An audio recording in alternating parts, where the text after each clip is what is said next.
Preparation or instinct? Preparation for sure. Instinct helps, but preparation. A good judge or a prepared bench?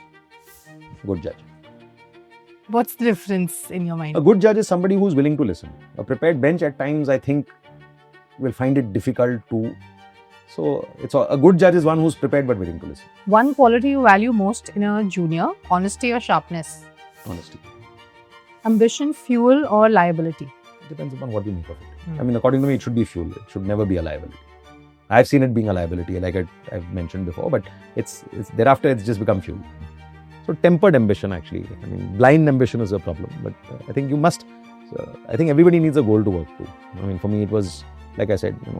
I knew I wanted to be a senior counsel someday, but in some part of my head, I was, probably Attorney General at 23 or something like that. But that you realized is a fool's paradise. So just quietly just pare it down. Then the thing was that at senior counsel mein, I'll be at 39 or whatever. Then you realize that, are you even ready for it? And it happened at a time when in my head, I think it was better that it happened at 44 or 45 than 39 or 40 when, it was being talked about for a little bit. There were some rumors, buzzwords, whatever. Yeah. And I was like itching to become a senior counsel. And then I realized I was horribly unprepared. And now I realize that with each passing day, when I do a slightly complex or a contested matter, how little I know. And how much more there is to do and how much better to do it. So I remember having a chat with Mr. Lekhi many years ago, and I don't know if he remembers this. And I said, sir, I don't know the law. I don't think I read enough of it. He said, boss, what time hai? When you become a senior, you'll be reading a lot of it. And I still feel I don't know enough of it. I think that happens.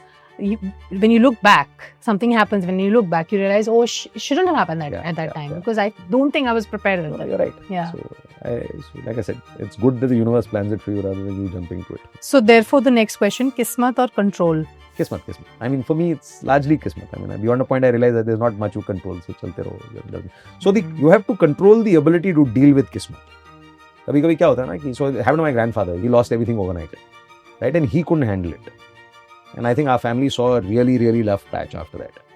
And I think that is something that has shaped my dad's worldview. So which is where I said, Jack be nimble. So you should be able to, and the other lesson I was taught was, one was the, izzat nahi to kuch nahi. The other was, you should be able to have the same quality of sleep, zameen par ya 5-star hotel ke bistar par. Agar tum wo dono jagah so sakte ho na, aur aaram se, to fir you are set for life. Yeah, detachment, right, from everything in a way. A long career or a loud one? A long career. A long career is usually, doesn't have to be loud. I think it speaks for itself. Being respected or being liked? Respected. A junior who questions you, asset or nuisance? Oh, complete asset. Not always, it's not, I have struggled with that because there are times I think it borders on impertinence, but I've realized that they probably are better for you.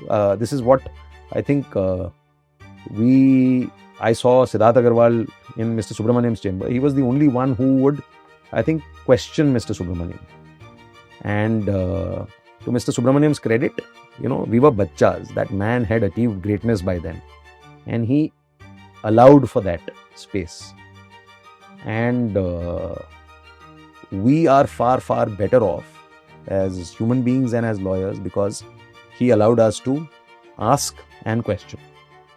And I don't think it was easy for him at that point in time, but the greatness of the man, he just quietly let us be impertinent on occasion and made us realize that, okay, fine, we will also face those same situations and we should react in the same way that he did.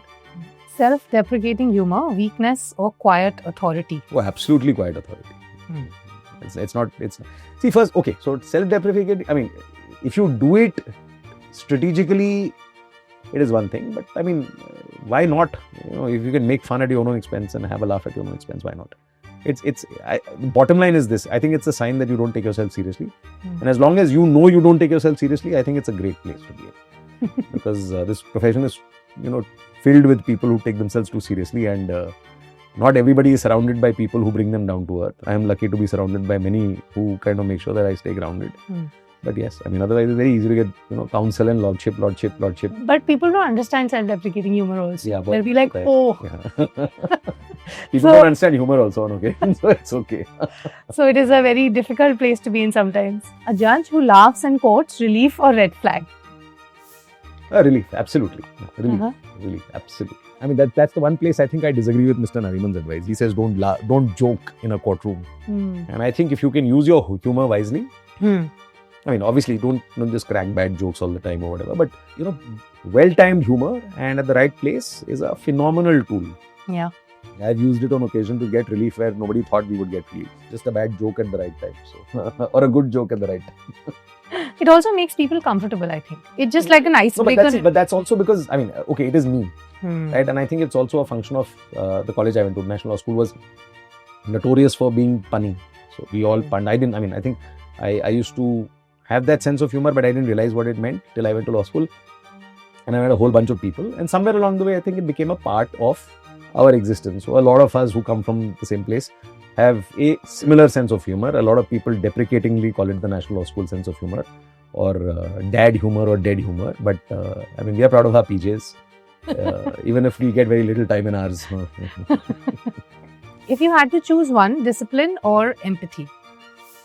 Okay, if I had to choose discipline, empathy I think I have, so discipline I don't. So discipline, yes. See, empathy is, it has to come from within. Discipline, you can work to discipline. I think empathy requires a lot more from the person. And somewhere along the way, I think if you're disciplined, kahin na kahin, things fall into place. So you're saying people are born with empathy? Oh yes, I think so. Or they're not? No, yeah. I think to a large extent, okay, I'll tell you, it's that thing about, when you see a small child and how he or she deals with a stray dog. Right? Yeah. You can either pick up a stone and throw it, or somebody could say, get me a biscuit. Yeah. That's an inherent sense. So, but yes, can you cultivate love? Of course you can. Can you cultivate passion? Yes, you can. You have to work at it. But for that, you need discipline. So, for me, discipline, yes. Wonderful.